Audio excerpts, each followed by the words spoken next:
What's up, YouTube? What up, friends and fam? This morning, I got a comment on or a DM on Instagram, and it just triggered what I would need to make my next video about. So this is my video: how to keep a gangster, how to be a gangster, and all that good stuff. So my version, what I look at as gangster, is helping other people. Because when you think back, you look at the gangsters throughout history. They weren't all about fucking just themselves and just helping themselves out and just flashing their bling and blah, blah, blah. You know what I mean? Like, I think some people have what gangster really is messed up. Like, some people think that being gangster means they have all the money, they treat people like shit, they pay people like shit. You know what I mean? Being a gangster is about being a boss. Don't get me wrong. You gotta be a boss to be a gangster. Gotta own your business or whatever it is, you know what I mean? Like in today's society, it's like owning your own business, being a boss, but at the same time, some people have it messed up that they get all the money or they get all the money and they pay these people a little bit of money just to keep them on the team, but not give them any power with the money, which I don't agree with. I think keeping a gangster is owning the business, being a boss, being a good guy, and then paying your employees what they're worth, like a good amount of money, you know what I mean? Like, just for example, you know, like, it's not about keeping all the money, it's not about keeping the most money, but it is about having it, you know. Like, look back, for example, like all the gangsters in history, like Robin Hood, for example, like an old folktale. Like, Robin Hood was from the hood, and then he would steal and give back to the poor. Like, I'm pretty sure, like, that folktale, like, he was a real ass dude, and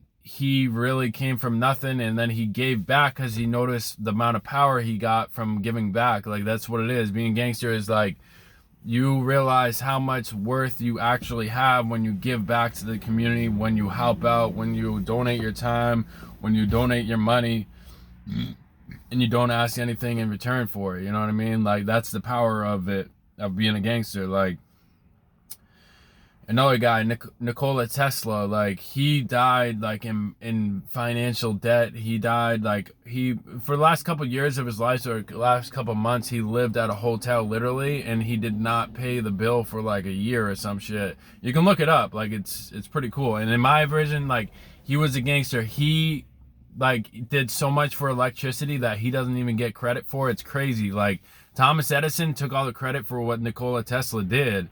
And I think that's gangster because he didn't give a fuck. He just kept going forward, kept going on to the next project because he loved it. He was just in the moment. You know what I mean? Like, gangster is just like being in the fucking moment, like nothing else. That's why when people come out of jail, when people come out of prison, they have this laser-like focus of only being able to focus on one task. Because when you're in a jail cell with nothing else around, all you really can do is focus on one task. You don't have all these distractions that we all have in the world today.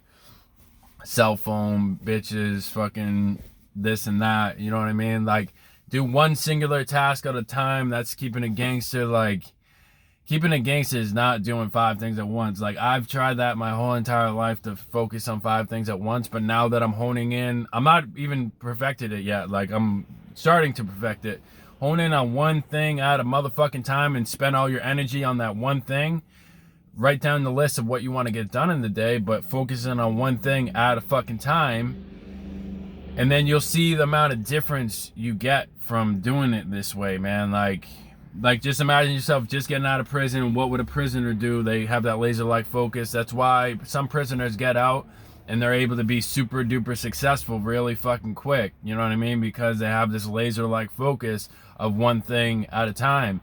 And I would like to think, like, my whole business this year, when I started, I had COVID for 2 weeks. I was locked up for 2 weeks, so like I was able to experience solitude. I wasn't able to focus in on anything except like being thankful, you know what I mean? I had to be thankful these 2 weeks. Like, it was like pretty much like a jail sentence, these 2 weeks for the COVID. That's why it was like it was literally the best thing that's ever happened to me, catch COVID. Like, it really was. Like, I try to explain this to people, they just don't get it. You know what I mean? But I know you guys will get it because you guys rock with me. You rock with the message. But so when I had those 2 weeks of just solitude and just to myself, and, you know, just thankful to be with my thoughts, and thankful that I'm a smart dude. Like, I was able to coordinate the snow removal, and then it turned into the tree removal. Because once I started doing the snow removal and I made like $2,000 in a day, I'm like, I ain't never going back to making fucking $2,000 in 2 weeks. Like, no fucking sirski. When you can make $2,000 in 1 day versus you have to work 2 weeks to get that amount of money, fuck that. I ain't never going back to being a working man. The working man is a sucker, man. They really, really are. Like, I hate to say it, but like, it's just the truth, man. Like, I'm a working man. Like, I work harder and longer than anybody else, but I don't feel like that because I enjoy what I fucking do.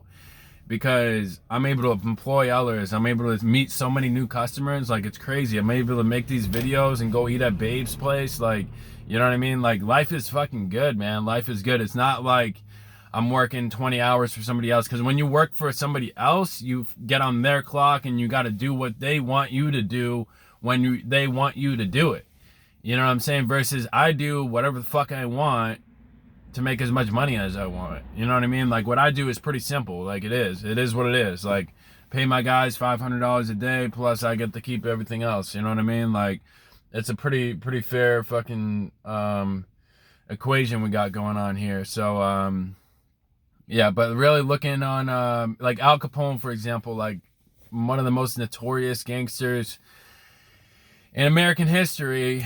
I'm not going to say that he died with nothing, but I know he gave a lot back to the fucking community because, like, he loved that shit. You know what I mean? Real gangsters, they give back, man. Like, a real gangster isn't somebody that sells drugs and makes the most money and has the most money.